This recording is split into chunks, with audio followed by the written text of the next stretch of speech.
Izaberi pravi broj. Blic TV od sada na kanalu Iris 117, Supernova i MSAT 17 i Jetel 10.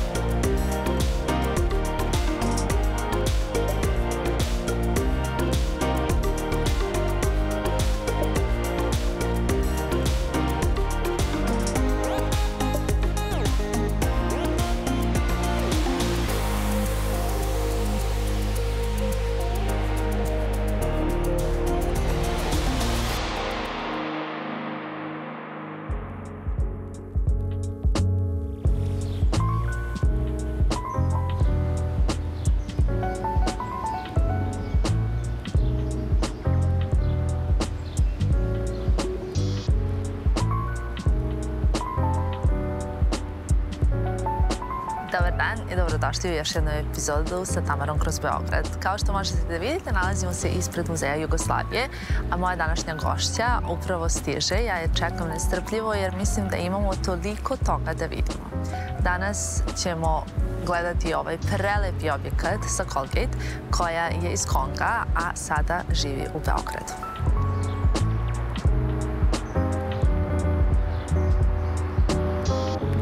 Hi guys, my name is Colgate. I'm living here in Serbia and I came here for studying and I'm a content creator here. So I got this call for Tamara to go to this amazing museum to visit and to learn more about the country where I live. Exactly. Hello, dobar dan. Dobrodošla. Welcome. How are you? I'm good, and you? So good. Oh, 3 times? Yeah. I love that. In my country, it's 3 times, also actually. 3 times Yeah, in Congo. of course. Oh, so many similarities between Serbia and Congo then. Of course. Well, have you been here before? Never. It's like my first time, actually. Well, then I'm very excited to show you a very important piece of history for this place. So let's get in. Of course.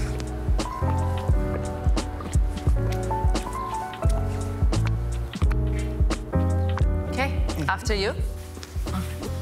Dobar dan. Hello. Dobar dan. Sam Tamara, drago mi je. Alexandra. This is Colgate. Alexandra, nice to meet you. Welcome to the Museum of Yugoslavia. Thank you. I hope this is your first but not the last time I hope so. in our museum. This is actually the 25th of May Museum, one of the buildings that Museum of Yugoslavia has. And here we have some temporary thematic exhibitions. For example, today we'll see an exhibition about the assassination of King Alexander I Karađorđević. So he was the first ruler of Yugoslavia when it was kingdom.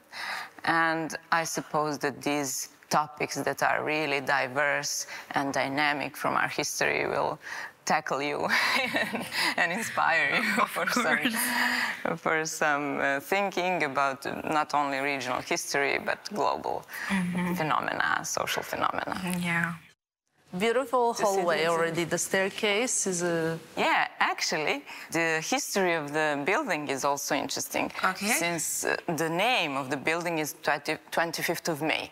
Yeah, This is the date that was a national holiday in Yugoslavia, a day of youth, but actually it was the date that formally was pronounced Tito's birthday. Josip Broz Tito was the president of Socialist Yugoslavia and a prominent figure and personification of socialist Yugoslavia, let's say. Okay. So he was the leader that people remember and that they identify with Yugoslavia. Okay. So this museum is called such because it was a gift from the city of Belgrade to Tito. So it was like a largest gift that he ever received for I his like this birthday. kind of birthday Me gift. too. And what's also interesting and important for us is that this building is built to be a museum. Because there are only a few such buildings here in Belgrade. Actually, only 3. This is one of 3. Because museums moved in other buildings, administrative or representative buildings. But this is built to be a museum, and it really makes our job easier today, even today. Nice. So let's go. Let's go. I see we have a beautiful sculpture also here, right at the entrance. Yeah, the white one. Yeah, actually, it belongs to the National Museum of Serbia, to our national museum, but it's done by famous Yugoslav sculptor Ivan Meštrović. Okay. I'm excited about this floor. So here you have an exhibition at the moment. We always have some kind of exhibitions here, and there are temporary exhibitions. So we try to research and to interpret in a museum way many different phenomena from our complex history. But about the building, another detail that maybe would be interesting for you is this relief here. Since the building is built and opened in 1962.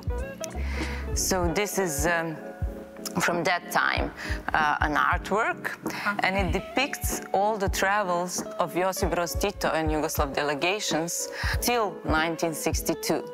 Okay. So since Tito was one of the key founders of non-aligned movement, besides from him, there were Nasser from Egypt, president of Egypt, Nehru, president of India, for example, also Haile Selassie, the emperor of Ethiopia, and Indonesian president Sukarno. So let's say these are key figures of the foundation of non-aligned movement. It was a third way when Cold War was going on, or maybe in a way still is, between USSR and USA. This third way gathered former colonies, mostly from Africa, so you can see that Africa is one of course, most visited by Yugoslav delegations, even in '62. But this non-aligned movement was founded in 1961. So the travels, let's say, had only begun in the beginning of in the 50s and the beginning of 60s. Wow. So it's like a permanent part of this building, of course. And then we make these exhibitions that I mentioned. So, for example, we have exhibition now called Protect Yugoslavia, or Take Care of My Yugoslavia, which was the sentence that Yugoslav king Alexander Karađorđević I namely said when he was dying, because he was assassinated in 1934 in Marseille. These words were not actually his words. It became a myth. But this myth is something that should gather peoples of Yugoslavia to stay united in this crucial and critical and tragic moment that happened. So King was visiting France in sort of a peaceful mission too, and he and Minister of Foreign Affairs of France were killed that day, 9th of October 1934. And this documentary here is the first such documentary that documents such an event in history. So our exhibition deals with this moment in history, and as the topic says, the effects on peoples of Yugoslavia that it had, and the attempt to keep the country together. Through this sentence, take care or protect Yugoslavia, since the figure of King became like a legend. He was perceived as a heavenly guardian since he was no longer alive to keep the country together, and his son was underaged, so there should be some time until he grows up to inherit the throne. Sometimes, you know, we need that kind of soothing almost feeling, like even the final words, like protect Yugoslavia, it's maybe sometimes what people want to hear. That's what feels... And politicians use it. Politicians use it, and something that's non-material, that belongs to a myth, to a culture, is really what keeps us together. Of course. In the end. And I think, like, you know, the myths around the people's final words, there's so many. Like, you know, the Caesar's final words or the Galileo Galilei's final words. Were they really those final words, you know? It's a pattern. It's repeating, right? So people like that, the moment of drama and a bit of, you know, it's almost like people dying. Emotional. Like, almost like a little emotional blackmail, you know? And to prove it, we also have this kind of details that are fragments from our epic song, like a poetic story that's really important through our history, and it's sang with gusle, an instrument that we'll see. It's really simple. It's a traditional one. It's really simple. It has only one string or even maybe two in some parts of the country. And they use, when we speak about myths, they were used to encourage people mostly for the resistance. Of occupied, to resistance of foreigners who were ruling the Balkans. There were Turks before Yugoslavia. In the Middle Ages, there were Turks, there were Austro-Hungarians, Austrians, Germans, of course. So these songs were the encouraging words with people. And what's interesting, since it comes from the Middle Ages, when King Alexander died at the beginning of the 20th century, they still made these songs like a couple of hundred years ago to keep this national spirit alive. Of course, to keep the history. I also love this map. This map has many details. This is the map of the Kingdom of Yugoslavia. It's a bit different than socialist Yugoslavia. You'll see it on our other exhibitions. And it has many kind of symbols, many epic and historical figures that were built in the history of the country and that served to show that Yugoslavians are one people. And as king and this politics of that time said, it was like three units, one people. And later on, brotherhood and unity was the most powerful slogan, a phrase that was repeated in many different formats, like Protect Yugoslavia. Here, we still need this kind of motives and inspiration to look for the similarities among us. And not differences. And not the differences, Yeah, that's the beauty of it all. I love it. Like, so, this is my hometown. But this is where I was born. I see the church, Svetog Save. This is Oplenac, Yeah, I see that. And then we are here, basically. Of course, we are there. Really, really beautiful. And it's the monument of the friendship with France. And you'll see a lot of France in this exhibition since the assassination happened in Marseille. And Oplenac is the place where King Alexander and his ancestors were buried. So, it's a Karađorđević family. Actually, King is great-grandson of Karađorđe. And he was the one who led Serbian people against Turks for the first time. So he was the leader of uprising, the first uprising in the beginning of 19th century. And that's why King Alexander made his way to Gusle also, and epic songs. Wonderful, beautiful map. Of course. Here is the part that tells about actual assassination and the mere events after it, the political proclamations and the press reporting about it.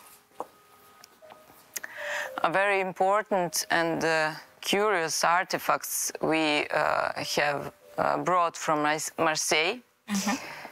And these are posthumously made masks from the faces of King Alexander and Louis Barthou, Minister of Foreign Affairs of France, who also died in the assassination.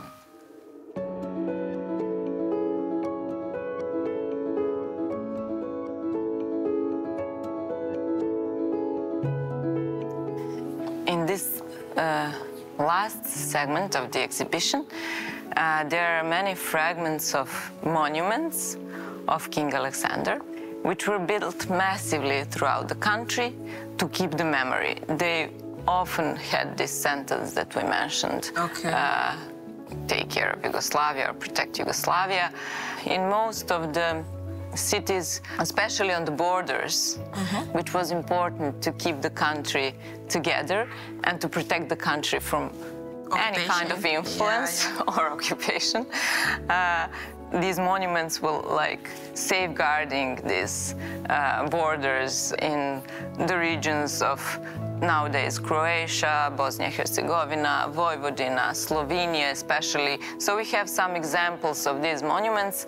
Unfortunately, most of them were ruined in the World War II, either by Nazis or Ustaše that operated in the Croatian region, but also they were ruined by new communist powers, because the revolution here, communist socialist revolution, happened during World War II here, and these were, of course, different ideologies. So monarchy was a system that should remain in past and that should be changed, and that was forcibly changed to a socialist republican. And then the new communist government and new powers were the one to destroy these monuments and to rebuild new one. Because they were trying to build a new world, the new value system that would bring all people to be equal.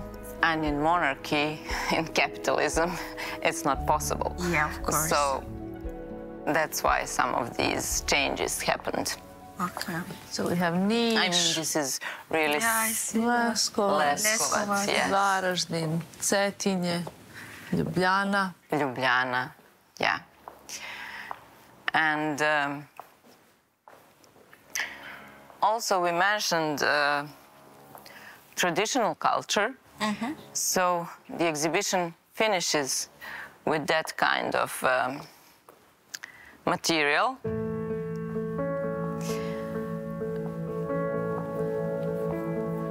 We mentioned also gusle, so you may see some of the examples here from the Ethnographic Museum of Belgrade. This is so beautiful. Because we have many loans for these exhibitions. These are not only our artifacts.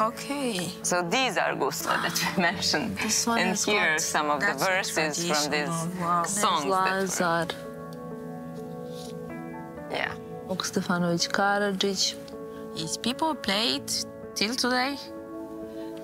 People still play it. You have guslarske večeri. So evenings with gusle and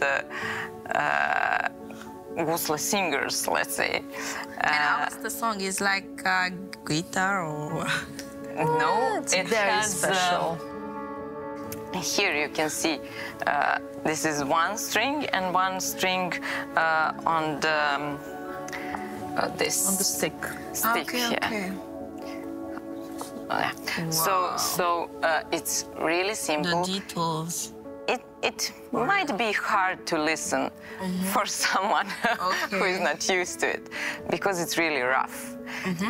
Because it should, as we mentioned, encourage people to fight. So it's really simple, it's really rustic and rough, and it should keep the spirit of freedom alive. So it's powerful. Like the it's background, really powerful. you know, like the background suspenseful tune that makes you like a current days like motivational speakers, you know. And they come from the parts of then Yugoslavia, now Montenegro, Bosnia and Herzegovina. They are also in Croatia, Albania, and Bulgaria, but these parts of country are really rough and really with a lot of stone and mountains and woods. So people are really big and and courageous and used to tough life. So yeah, that's why gusle also sound a bit like that. Okay. And also a feminine side, let's say. So we see the figure of King Alexander as a protector of Yugoslavia. You have these signs, čuvajte Yugoslavia, take care of Yugoslavia, and different versions of this motive of his with angels. So as we mentioned, now he protects the country from heaven, from up there. Okay, let's proceed in our park. Okay. We have many sculptures there, and you'll hear some more about the museum, about the location, and about, of course, Yugoslavia and its heritage. Very exciting. Let's go. Okay. Which way? Downstairs. Lovely.